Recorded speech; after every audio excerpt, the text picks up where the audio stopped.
اپنے ایمان کی تو خیر منائے. اب تو دیکھے میں کیا ہوں, میرا کریکٹر کیا ہے, میرا کردار کیا ہے, میرا علم کیا ہے, میرا بیک گراؤنڈ کیا ہے, میرا پس منظر کیا ہے, پیش منظر کیا ہے, فرنٹ گراؤنڈ اور جناب عالی بیک گراؤنڈ کیا ہے, اس کی طرف کو دیکھیں اور دیکھ کر پھر صحابہ کی بات پر کان کرے. اور یار صحابہ تو وہ صحابہ ہیں جن کے متعلق اللہ نے ایک نہیں کئی ایک آیات بلکہ صرف ایک ہی آیت عرض کرتا ہوں. جیسے پہلے وہ آیتم کا حصہ تو میں نے عرض کر دیا, اللہ تعالیٰ نے سب کے ساتھ حسنہ کا وعدہ کیا ہے, اور اس آیت مبارکہ میں اللہ تعالیٰ نے یہاں تک فرمایا. اللہ تعالیٰ فرماتا ہے رضی اللہ عنہم ورضوا عنہ, اللہ ان سے راضی ہے اور یہ رب سے راضی ہے. سبحان اللہ. جن سے رب راضی ہو جائے تو پھر اگر تو ناراض ہوگا نا تو تو پھر اپنے ایمان کا جنازہ ادھر ہی نکال رہا ہے.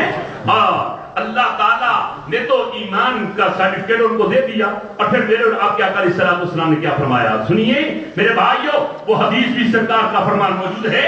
سرکار نے یہ کیا فرمایا, اللہ اللہ بی اصحابی لا تتخذوا غرضا من بعدی. فرمایا اللہ اللہ صحابہ کی بات کے متعلق اے لوگو ڈرتے رہنا, ڈرتے رہنا.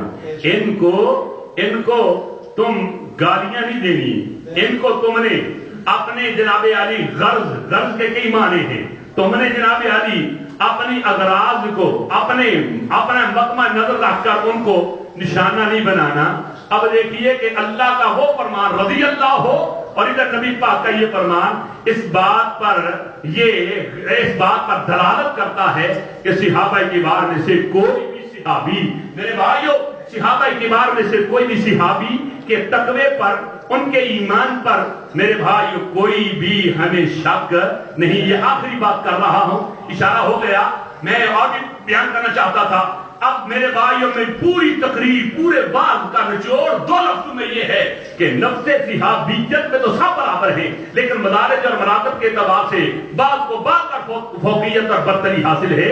اور ان تمام صحابہ کبار میں سے سب سے افضل اور اعلیٰ حضرت ابوبکر صدیق.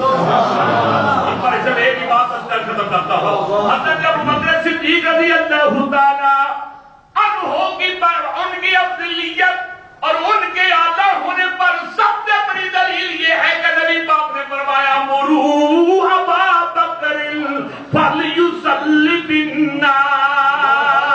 سبحان اللہ. صحابہ جاؤ, سرکار نے یہ نہیں فرمایا مر تم جاؤ جا کر حکم دو. نبی پاک نے فرمایا مرو تم سب صحابہ نبی پاک نے ان سب کو مخاطب کیا, فرمایا تم جاؤ اور جا کر میری طرف سے ابو بکر کو کہو کہ میرے مصلی امامت پر کھڑے ہو کر اللہ اکبر. تو پھر میں کیوں نہ یہ عرض کروں کہ بعد النبیاں دہیں شان صدیق دا, بعد نبیاں دہیں شان صدیق دا, ڈٹھا ایسار جد یار دے گار دا. اور ثانی یسنین قرآن بچ آ گیا, ثانی یسنین قرآن بچ آ گیا, ڈٹھا ایسار جد یار دے گار دا. اور پھر یہ یوں عرض کر دو نا, وہ سن لے او ناتان کلندری. کئی قسم کے آج کلندر ہے نا, کہ جن کی داڑھی بھی نہیں تو وہ بھی کلندر ہے, جن جناب اٹھنا بیٹھنا شریعت مطالعہ کے مطابق نہیں تو وہ بھی کلندر. لیکن میری مراد ایسا آتی ہے کہ جو جناب عالی حضرت سیدنا صدیق اکبر کے متعلق طرح طرح کی بکواس کیا کرتا ہے, اب ان کی طرف متوجہ ہوتا ہو. اور سنی جمعیت عوام اور اس کانفرنس کا حوالہ دیتے ہوئے یہ بات کر رہا ہوں ذمہ داری کے ساتھ کہ کیا کہ سن لے او ناتان کلندری, سن لے او ناتان کلندری, نہ کر مستی دین دے اندری. خلافتی بعد پیمبری ابو بکر صدیق دا پہلا نمبری، ابو بکر صدیق دا پہلا نمبری۔ اے اللہ اپنے پیارے حبیب کریم علیہ السلام کا صدقہ ان یاروں کے نقش قدم پر ہمیں چلنے کی توفیق عطا فرما۔ میرے بھائیو اپنے عقائد بھی درست کرو، اپنے اعمال بھی درست کرو۔ عقیدے کے بغیر اور عمل کرنے کے بغیر ہماری نجات نہیں۔ عقیدہ بھی وہ رکھو جو ان جیسا، اور عمل بھی وہ اپناؤ جو ان جیسا۔ اسی میں ہماری نجات ہے، اسی میں ہماری بھلا ہے۔ اسی پر اکتفا کرتا ہوں۔ یا زندہ صحبت باقی بابا علی نہیں لگا۔ سبحان اللہ سبحان اللہ۔ حضرات اکرامی، آپ سماعت فرما رہے تھے حضرت العلامہ صاحبزادہ دلشاد قادری صاحب دامت برکاتہم العالیہ۔ میں نے پہلے بھی عرض کیا تھا کہ یہ دفاع صحابہ بنیاد ہے، اور جو تخصیص میں نے بیان کی تھی حضرت نے پوری طرح اس پر بیان کیا۔ میں بہت ہی مشکور و ممنون ہوں۔ میں اب اور بھی ہمارے علماء کرام ساتھی تشریف لائے ہیں، ان کا اعزاز مجھ پہ واجب ہے۔ میں خوش آمدید کہتا ہوں حضرت اللہ مولانا حافظ ارشد مصباحی جو مانچسٹر سے تشریف لائے ہیں، دامت برکاتہم العالیہ، اور میرے انتہائی محترم حضرت العلامہ مولانا سید السادات سلطان شاہ صاحب مشہدی دامت برکاتہم العالیہ، وہ بھی تشریف لائے ہیں، ان کو خوش آمدید کہتا ہوں۔ اور حضرت علامہ مولانا قاری محمد افضل صاحب قادری، آپ بھی تشریف لائے ہیں، خوش آمدید عرض ہے۔ اور حضرت علامہ مولانا بشیر طاہر صاحب دامت برکاتہم العالیہ محتمم جامعہ عثمانیہ، آپ بھی تشریف فرما ہے۔ میں سب علماء کا مشکور و ممنون ہوں کہ آپ نے اپنے قیمتی وقت نکال کر ہمارے اس دعوت پر لبیک کہا۔ میں انتہائی مشکور ممنون ہوں۔ میں اب بلا تاخیر ہمارے ٹیلفورٹ سے آئے ہوئے مہمان حضرت علامہ مولانا قاری ریاست علی صاحب قادری دامت برکاتہم العالیہ سے گزارش کرتا ہوں اور تشریف لائے اور اپنے موعظہ حسنہ سے ہم کو مستفیض فرمائے۔ جوش و خروش اور بیداری کے ساتھ نعرہ لگائے، نعرہ تکبیر، اللہ اکبر۔ یہ آج الٹ ہو رہا ہے، پیچھے والے بول رہے ہیں، آگے والے نہیں بول رہے، یہ عجیب کو سسٹم شروع ہو گیا ہے۔ نعرہ تکبیر، اللہ اکبر۔ ہاتھ اٹھا کے نعرہ تکبیر، اللہ اکبر۔ نعرہ رسالت، یا رسول اللہ، تحقیق، حق چاریہ، یا علی، اہل سنت زندہ آباد، اہل سنت، زندہ آباد، حیدری، حیدری، یا علی۔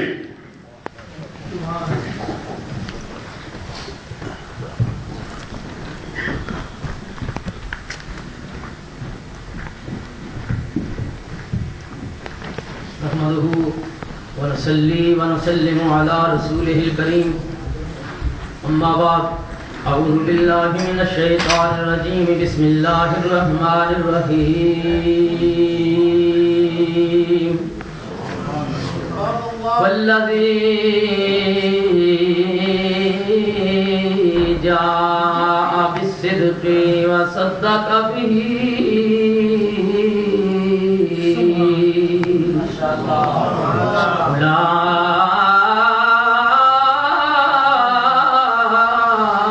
أولئك هم المتقون الله مولانا العظيم۔ تمامی حضرات نبی پاک کی ذات پہ درود و صلوات کا نذرانہ پیش فرمائیں۔ الصلاۃ والسلام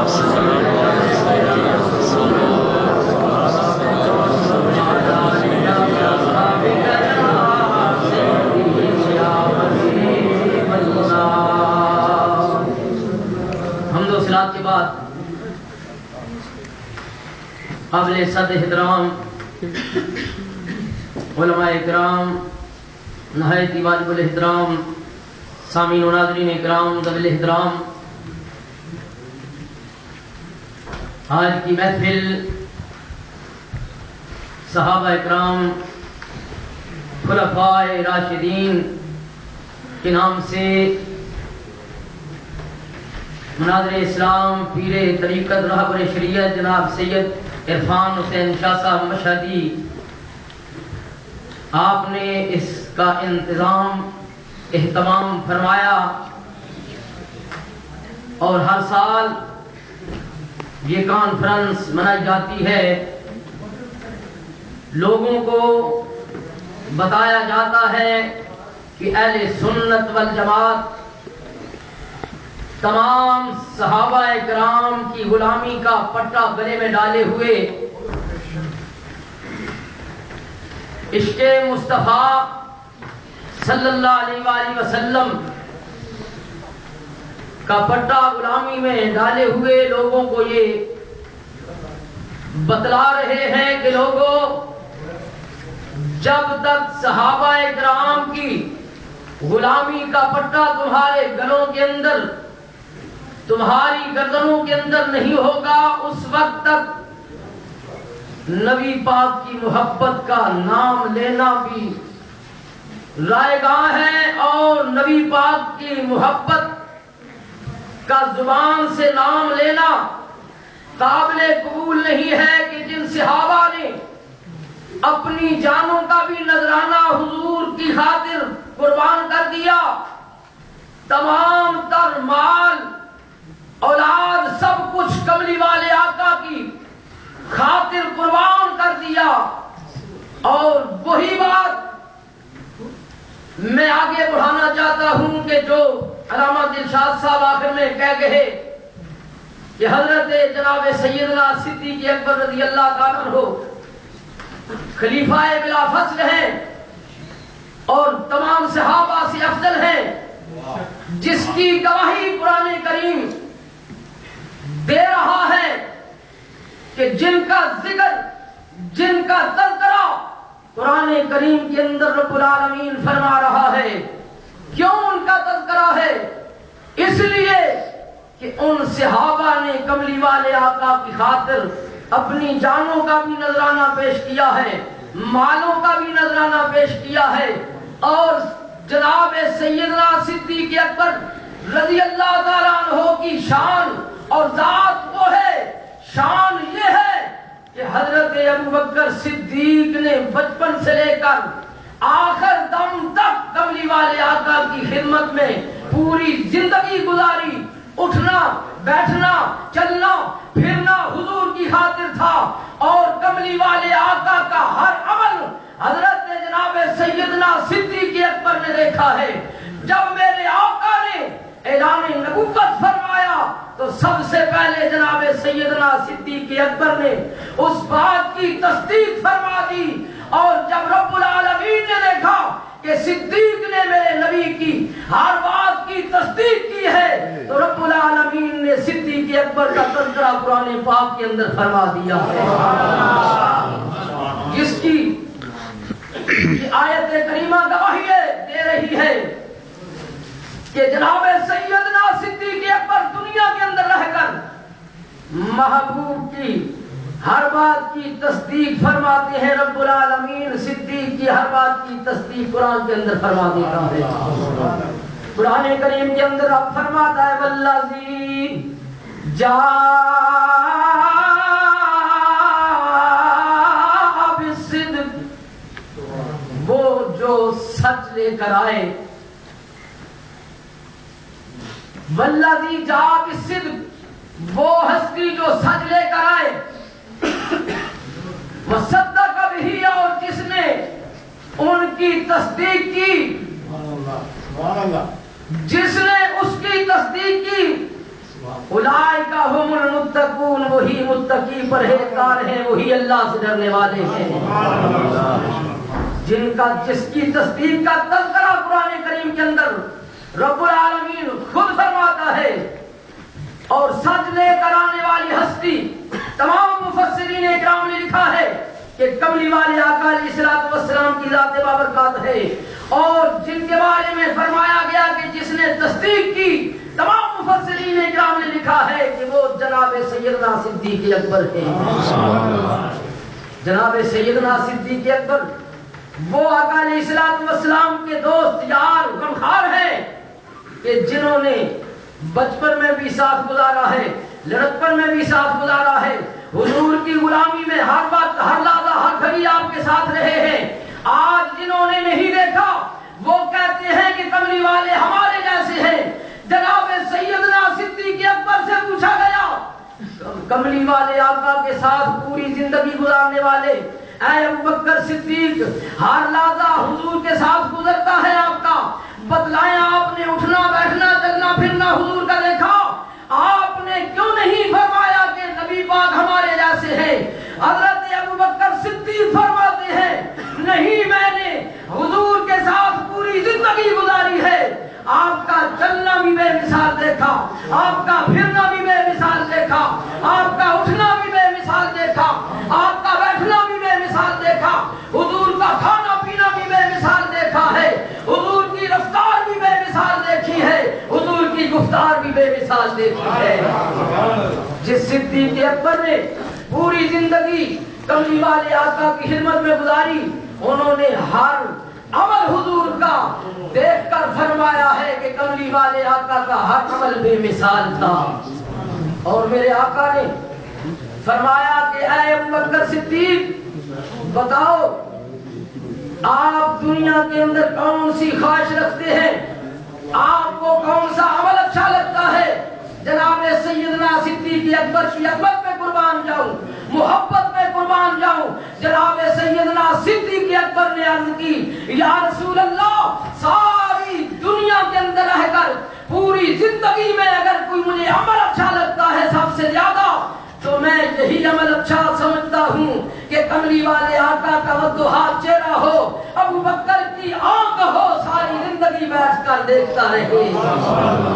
جناب سیدنا صدیق اکبر رضی اللہ تعالیٰ عنہ بے مثال بلا فصل خلیفہ ہیں آقا علیہ السلام کے، کہ جن کی ہر بات کی تصدیق حضور کی تصدیق فرماتے ہیں ہر بات پر، اور رب العالمین ان کی بات کی تصدیق قرآن کے اندر فرما دیتا ہے۔